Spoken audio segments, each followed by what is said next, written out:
Assalamualaikum warahmatullahi wabarakatuh. Halo semuanya. Di video kali ini kita akan membahas tentang hadis maudhu. Pasti kalian semua belum tahu nih, apa sih yang dinamakan dengan hadis maudhu? Langsung saja kita masuk ke penjelasannya. Hadis maudhu secara bahasa berasal dari kata Arab maudhu, yang berarti buatan, diletakkan, atau palsu. Secara istilah, hadis maudhu adalah hadis yang secara sengaja dibuat-buat dan dinisbatkan kepada Nabi Muhammad SAW. Padahal beliau tidak pernah mengatakannya, melakukannya, atau menyetujuinya. Nah, jadi teman-teman, hadis maudhu ini adalah hadis yang secara sengaja dibuat. Padahal Nabi Muhammad SAW tidak pernah mengatakan atau melakukan, apalagi menyetujui hadis tersebut. Berikut definisi ulama tentang hadis maudhu. Yang pertama dari Imam As-Suyuti. Hadis maudhu ialah hadis yang dibuat-buat dan dinisbatkan kepada Rasulullah SAW secara dusta. Yang kedua ada Ibni Hajar Al-Asqalani. Hadis maudhu ialah hadis yang tidak memiliki dasar sama sekali dari Nabi Muhammad SAW, baik dari segi sanad maupun matannya. Dan yang ketiga ada dari Imam Nawawi. Hadis maudhu adalah sebuah hadis yang dibuat secara sengaja oleh orang tertentu untuk mengelabui umat-umatnya. Oke kawan-kawan, selanjutnya ada ciri-ciri dari hadis maudhu. Yang pertama, sanadnya bermasalah. Perawi tidak dikenal, perawinya tidak tercatat dalam kitab-kitab biografi perawi hadis. Perawi dikenal tapi pembohong. Perawi diketahui sebagai pendusta atau suka memalsukan hadis. Terus ada putusnya sanad. Ada perawi yang hilang dalam rantai sanad, mursal, munqati, atau mudal. Yang kedua ada matan yang aneh atau bertentangan dengan Al-Quran. Isi hadisnya bertolak belakang dengan prinsip-prinsip dalam Al-Quran. Bertentangan dengan hadis sahih. Isinya tidak sesuai dengan hadis-hadis yang sahih dan diterima oleh para ulama. Terus mengandung kejanggalan, matan hadis terlihat aneh, tidak logis, atau mengada-ngada. Misalnya menjanjikan pahala berlebihan untuk amal ringan. Yang ketiga, tujuan duniawi. Hadis tersebut mendukung kepentingan kelompok tertentu seperti politik, ekonomi, atau ideologi. Kadang-kadang digunakan untuk mendukung pendapat atau tindakan seseorang yang tidak sesuai dengan syariat. Yang keempat, ada gaya bahasa yang tidak mirip dengan Nabi. Struktur bahasa atau gaya penyampaian hadis tersebut tidak sesuai dengan kebiasaan Nabi SAW. Terdapat ungkapan atau istilah yang tidak lazim digunakan di zaman Nabi. Terus yang kelima ada pengakuan pemalsu hadis. Jadi salah satu ciri dari hadis maudhu pun ada bukti sejarah atau pengakuan langsung dari pembuat hadis bahwa ia memalsukan hadis tersebut. Untuk memastikan keaslian suatu hadis, para ulama menggunakan metode kritik sanad dan matan, serta merujuk kepada kitab-kitab hadis yang diakui seperti Sahih Bukhari, Sahih Muslim, dan lainnya. Nah teman-teman, jadi tadi itu adalah ciri-ciri dari hadis maudhu. Dari ciri-ciri tersebut muncullah motif-motif pemalsuan hadis. Yang pertama ada dari kepentingan politik, yaitu persaingan antar kelompok. Dalam sejarah, pemalsuan sering dilakukan untuk mendukung pihak tertentu dalam konflik politik, seperti antara pendukung Bani Umayyah dan Bani Abbasiyah, atau antara Syiah dan Sunni.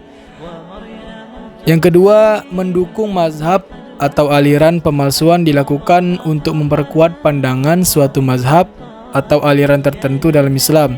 Contohnya, hadis-hadis palsu yang memuji pendiri mazhab tertentu atau menjelekkan mazhab lain. Yang ketiga ada kepentingan ekonomi, yaitu ada promosi produk, seperti hadis dipalsukan untuk mendorong masyarakat membeli atau menggunakan barang tertentu seperti makanan, obat-obatan, atau pakaian. dan mencari popularitas. Sebagian pemalsu menciptakan hadis untuk mendapatkan imbalan materi atau popularitas di masyarakat. Yang keempat, ada fanatisme terhadap wilayah atau kelompok. Hadis palsu dibuat untuk mengunggulkan kota, suku, atau wilayah tertentu agar lebih dihormati oleh umat Islam. Contohnya, hadis palsu yang memuji keutamaan suatu tempat atau bangsa. Yang kelima, motif keagamaan yang salah, yaitu menyemangati ibadah. Sebagian orang memalsukan hadis dengan niat baik untuk memotivasi orang beribadah, seperti keutamaan sholat, puasa, atau sedekah. Yang keenam, mengolok-olok atau merendahkan Islam. Orang yang membenci Islam memalsukan hadis untuk mencemarkan nama baik agama, Rasulullah SAW, atau ajaran Islam secara umum. Motif ini sering dilakukan oleh pihak yang ingin menyesatkan umat Islam. Yang ketujuh, hanya untuk hiburan atau humor. Beberapa orang memalsukan hadis hanya untuk tujuan lucu-lucuan atau lelucon saja. Ia membuat cerita menarik tanpa memahami dampaknya terhadap agama. Yang kedelapan, kebodohan. Orang yang tidak memahami ilmu hadis terkadang menyampaikan cerita-cerita yang mereka anggap hadis, padahal itu bukan dari Nabi SAW. Dan yang terakhir, ada persaingan ilmu pengetahuan. Sebagian hadis palsu muncul dari upaya seseorang untuk menonjolkan dirinya sebagai ulama atau ahli ilmu tertentu dengan mengarang hadis-hadis yang mendukung pendapatnya. Jadi itulah semua motif-motif dari pemalsuan hadis, yaitu hadis maudhu. Oh iya teman-teman, hukum menggunakan hadis maudhu. Yang pertama, hukum menggunakan hadis maudhu itu tidak diperbolehkan menggunakan hadis maudhu sebagai landasan dalam agama, baik untuk akidah, ibadah, maupun amalan sehari-hari. Bahkan menyebarkan hadis ini tanpa penjelasan bahwa ia palsu adalah dosa karena termasuk bentuk kebohongan atas Nabi Muhammad SAW. Rasulullah pernah bersabda yang artinya, barang siapa yang berdusta atas namaku dengan sengaja, maka hendaklah ia menempati tempat duduknya di neraka. Hadis riwayat Bukhari dan Muslim. Jadi teman-teman, kalau bisa kita janganlah menggunakan hadis maudhu, karena hadis maudhu itu hukumnya tidak diperbolehkan oleh agama, dan Rasulullah SAW tidak pernah menyebarkan hadis ini tanpa penjelasan bahwa ia palsu.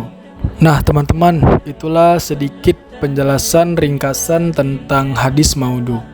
Jadi dapat kita simpulkan bahwa hadis maudhu adalah bentuk pemalsuan yang berbahaya karena dapat merusak ajaran Islam. Oleh karena itu, umat Islam perlu berhati-hati dalam menerima dan menyebarkan hadis, yaitu dengan memastikan sumbernya sahih dan terpercaya, dengan kita meneliti hadis itu dengan sanad dan matannya terlebih dahulu. Jadi kita tidak sembarangan asal-asal memakai hadis yang tidak jelas asalnya atau tidak pernah dinisbatkan kepada Nabi Muhammad SAW.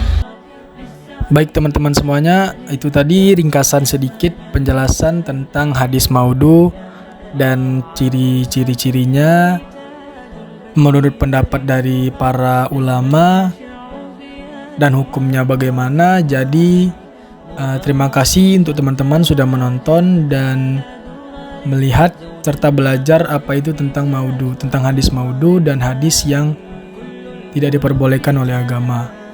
Terima kasih atas perhatiannya teman-teman semuanya, dan mohon maaf atas segala kekurangannya. Saya akhiri dengan mengucapkan wassalamualaikum warahmatullahi wabarakatuh.